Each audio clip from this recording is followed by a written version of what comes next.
Hi. I wanted to make this video about what happens when you die.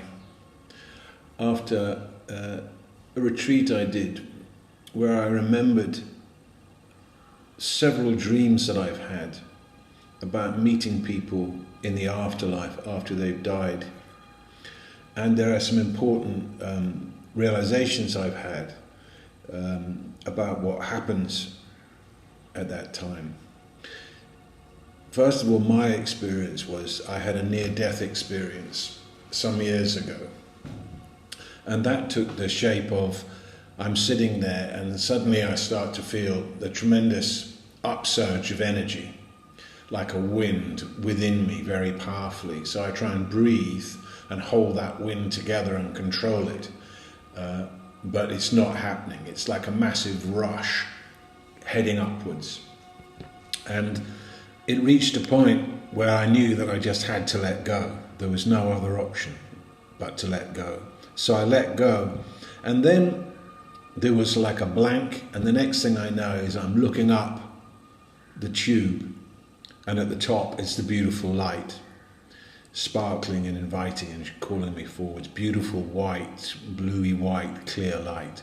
So I go up towards it quite slowly, ascending up. And then for some reason, I just slow down. And I look to the left and I look to the right, and I can see all that's ever happened, or will ever happen, or indeed could ever happen, was all happening in unchanging awareness. And I said to myself, I am that.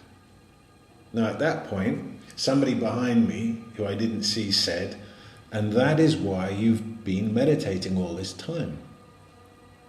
Now I thought it meant at the time, my meditation has created this result.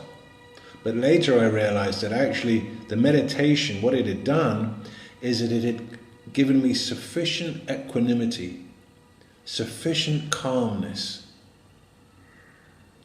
to be able to see without alarm exactly what is happening and who I am and what the truth is.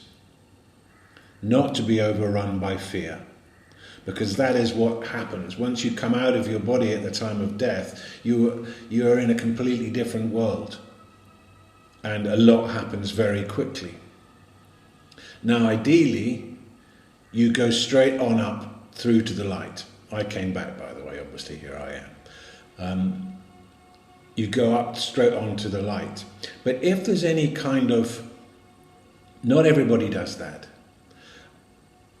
If you have any kind of sense of specialness, oh, I'm really special, which doesn't necessarily, people wouldn't necessarily know that you thought you were special. And that specialness is usually the antidote to a feeling of lack of worth.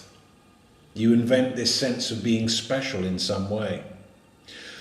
That can, when the energy that arises massively as you come out of your body at the time of death, the energy can go into that fantasy of being special. Just like when someone who is not died comes off medication, the release of energy that the medication had been suppressing pours into any fantasy that they had. And the next thing they know, they're wandering around thinking they're Queen Victoria. The same thing happens at the time of death, or can happen at the time of death. There's one person I know who died and who had spent his whole life trying to propagate peace in the world. It was just really was committed to it. And he'd had quite a lot of success doing it to quite a large number of people. Sometime after his death, he came to me in a dream. And he's going, Tim, I've got the way out. I've got it all sorted out. We've got to talk to everybody, and this is what we've got to say. And he had a bundle of what looked like initially scrolls that he'd written all the conversations that need to be had with everybody in order for everybody to get the common sense of world peace and get on with the job of living and loving. But as he handed it to me, it turned into rags. And he was in a complete delusion about his own influence or power. And obviously he went on, he got over it and went on. Or another time, there was a man who lived in a town, was quite a big wig in a small town. And his idea of specialness was that he was, a little bit superior to everybody else, better educated than everybody else, just better than everybody else. And he had a kind of secret sort of sense that he could be a president or a real leader. But it never really showed up in his actual life. But at the time of death, he did not go up into the light.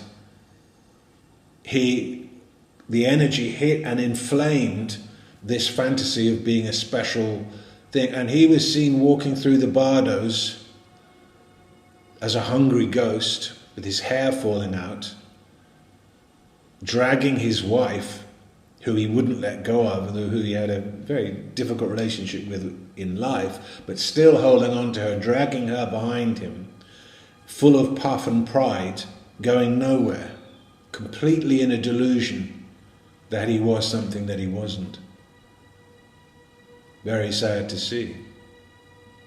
Also at the time of death, people go back to there's a sense of denial. I haven't died. I'm going to go to what I know and love. I'm going to go to what I know and love. I found another man who I knew well, and I found him in a bar holding a beautiful glass of lager, golden and sparkling. And his hair was disheveled, he was wearing his clothes, he was ghostly, another hungry ghost. I said to him, "What are you doing here?" He said, "I'm waiting for my chums to come." I said, "Even if they came, they wouldn't be able to see you, and you're not going to be able to drink that beautiful lager. You're not supposed to be here, you must go on." And hopefully that one also went on. Now there was another situation where I had befriended a man who was a yogi, a sadhu, who'd lived in India for many years, 25 years, and was a great mystic and could traverse the different planes of existence at will. His name was Baba. And I met him in India, and he came over to England and stayed with us for a year. During that time, he would do things like go off into the astral worlds and find people who had died of heroin overdoses, but hadn't realized that they died. And he would bring them into a great big rabbit that he found in the street. And he would shout at them, talk to them, ring bells, rattle his damaroo, his drum, maybe for 2 or 3 days and nights non-stop, until they realized that actually they were dead and needed to go on. I'm telling you this because he then, knowing what was coming for him, decided not to be stalked by the angel of death, but to take his own life when he saw fit, which he duly did. When he died, because I was close to him and had been serving him, I was able to see over the next 3 weeks or so his progress through all the levels. The first level was that after he left his body, 7 beings that looked very like him, he was a sadhu, so had a beard, top knot, Rudra beads, a Shiva sadhu. 7 of them in the light aspect came and got him from the lower realms and lifted him up out of where he was. And then he had a guru, a root guru. At the very beginning of his journey in this lifetime, he was initiated by his root guru. And then I saw him come into the presence of his root guru, who was sitting on a raised kind of couch with several others of his devotees sitting next to him in a very relaxed, happy atmosphere. And in front of the Guru was a big disc, big circular disc. Then Baba came streaming in, and Baba was full of pride and pomp and, I amness. And he came in and stood in front of the Guru on this disc, about 7.5 feet tall, full of it, with his trishul and his beard, all looking very powerful, but full of ego. And the Guru gently, with his foot, tapped the toe of Baba. And then Baba started to shrink, and he shrunk and he shrunk and he shrunk and he shrunk and he shrunk till he was about that big, size of a cockroach. And everybody laughed, not at Baba, but at the stupidity of the ego. The energies that we gather as an ego, we do not take with us. Then, the next scene that happened was that he was progressed into this kind of zone or chamber where all the energies of his life were brought together. The only energies that remained that he could have that were him and his were the energies gathered whilst he was in presence. When he was in his mind, when he was just a character in a play, none of that came with him or had any real relevance in the hereafter. But every moment that he gathered light as presence was his, and it got condensed and purified and condensed. It started quite big and it got condensed and condensed and condensed until it was about the size of a baseball, but very potent and shining. And then he was asked, what form did he want? And he said, I want to keep my form. He had a name for his form, which was with a turban and sitting on a carpet with his special mystical equipment that he would fly around the place on. And so the light disc ball was given back to him, and he had the same form. Then he shot off, and the last I saw of him, he was out in some very, very, very high, far away heaven, where there was virtually no time at all. There was time, but virtually no time at all, and there was a great light there as well.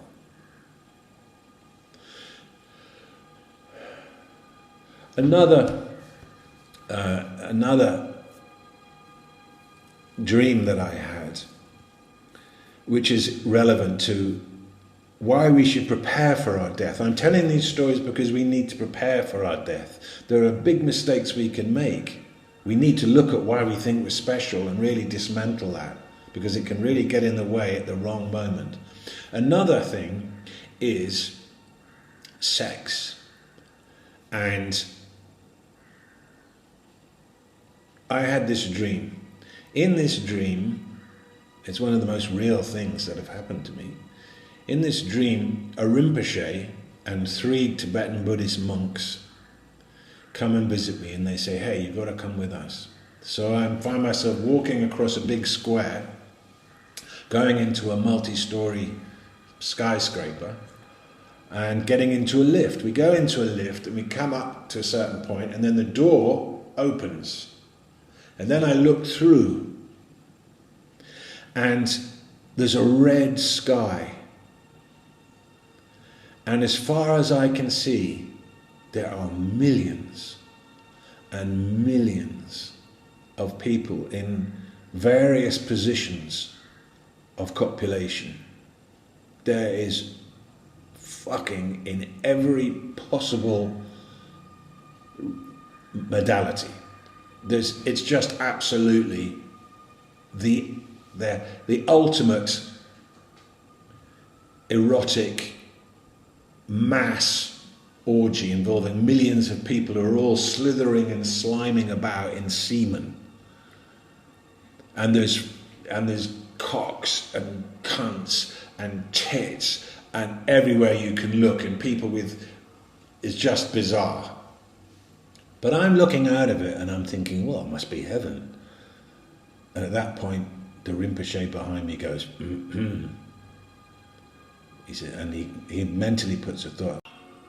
He puts a thought that says, look closer. And as I look closer, I realize that these people are in a complete delusion. They can't remember coming into that place.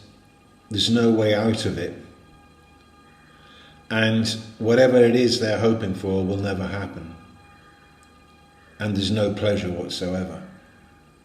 That this is the consequence of a lifetime of sexual fantasy and masturbatory energy. It's thinking that it's following desire. It's the consequence of desire. So when the death came, this desire for sex arose. The energy that was released went into the sexual desire, and these people ended up being drawn into this realm, thinking that it was heaven, just like I did, and then actually realizing that it wasn't at all, because there's no way out. So this is another thing. We have to check our desires. We have to check our fears. We have to process everything and recognize while we're alive what it is that isn't going to die.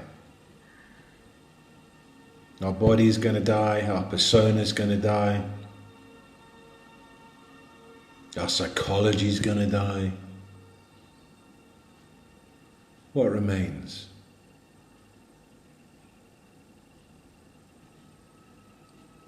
So I hope this helps. There will be lots of help when you die. Head for the light.